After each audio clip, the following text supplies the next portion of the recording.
Dr. Vignal. A former member of the Parisian Society, Dr. Vignal died on March 27, 1865. On that day, before his burial, a highly lucid somnambulist and capable clairvoyant was asked to sit next to Dr. Vignal's body and narrate what he saw. I see a corpus in which an extraordinary process is taking place. There is a quantity of matter that is stirring, and something seems to be making an effort to disengage itself, but is having difficulty in overcoming the resistance. I cannot make out a well-defined spirit form. An invocation was made at the Parisian Society on March 31st.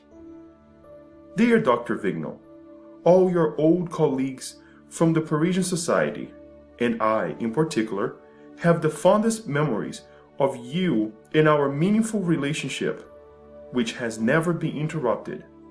Our reason for evoking you is primarily to express our affinity, and we would be happy if you could and would wish to communicate with us. Dear friend and worthily teacher, such a fond remembrance and displays of affinity are very pleasing to me. Thanks to your evocation and prayers, I have been able to come today without hindrance to attend this meeting of good friends and spiritist brothers. As your young secretary rightly said, I was anxious to communicate, and since this evening I have employed all my spirit strength to control my desire. But since the serious subjects you have been addressing interest me very much, they made my waiting less painful. Forgive me, my dear friend, but my gratitude required that I manifest myself. First of all, tell us how you found yourself in the spirit world. Describe the process of separation and the sensations at that moment, as well as the time it took you to comprehend your situation. I am as happy as one can be in seeing totally confirmed all the secret thoughts one might have had about such a comforting and consoling doctrine. I am happy, yes I am, because I can now see unrestrictedly before me the future of the Spiritist science and philosophy. But today, let's leave behind such importune digressions. I will return again to converse with you about the subject, knowing fully well that my presence brings you much pleasure as it brings me when I visit. The separation process was quick, more than could be hoped for because of my small merit. I was helped very much by your assistance, and your somnambulist gave you a clear enough idea of the process of separation. I don't have much to add. It was sort of intermittent oscillation, a kind of pulling in two opposite directions. My spirit finally triumphed, for I am here.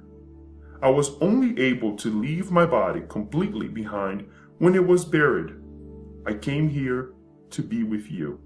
What did you think about your funeral? I deemed it my obligation to attend it. At the time, you were quite free to appreciate. And did the silent prayers I offered on your behalf reach you?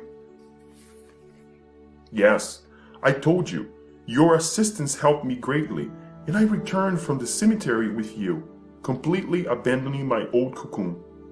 You know that I was not concerned with material things. I only thought about my soul and God.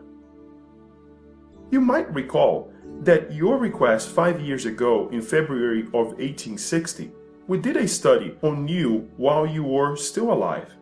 On that occasion, your spirit disengaged itself in order to come and communicate with us.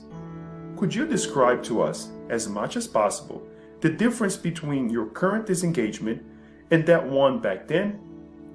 Yes, I recall that experiment. What a big difference there is between my state then and this one today. During my state in the experiment, matter still held me in its inflexible web. That is, I wanted to, but couldn't completely disengage myself. Today, I am completely free.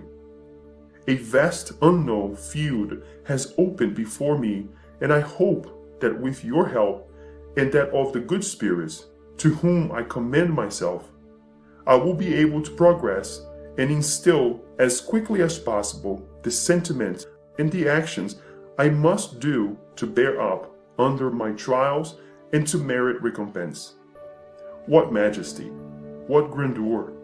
It is almost a feeling of fear when, as weak as we are, we try to gaze upon such luminous splendors. We will continue our discussion of the subject wherever you want. I have responded succinctly and haphazardly to several questions, but please don't ask too much for now from your faithful disciple, because I am not yet completely free. I would love to converse some more, but my guide is moderating my enthusiasm, and I have already greatly valued his goodness and justice. Thus, I submit myself entirely to his decision, despite my disappointment at having to break off our conversation for now. It comforts me to know that at times I will be able to come to your meetings incognito. I will communicate with you whenever I can. I respect you and I wish to show it. However, more advanced spirits take priority, and I must bow to those who have allowed me to give free rein to the torrent of my accumulated thoughts. I will leave you for now, my friends, and must doubly thank not only you, spiritists, who have evoked me, but also this spirit who has allowed me to take his place, and who on earth had the illustrious name of Pascal, he who was and always will be the most devoted of your followers, Dr. Vignal.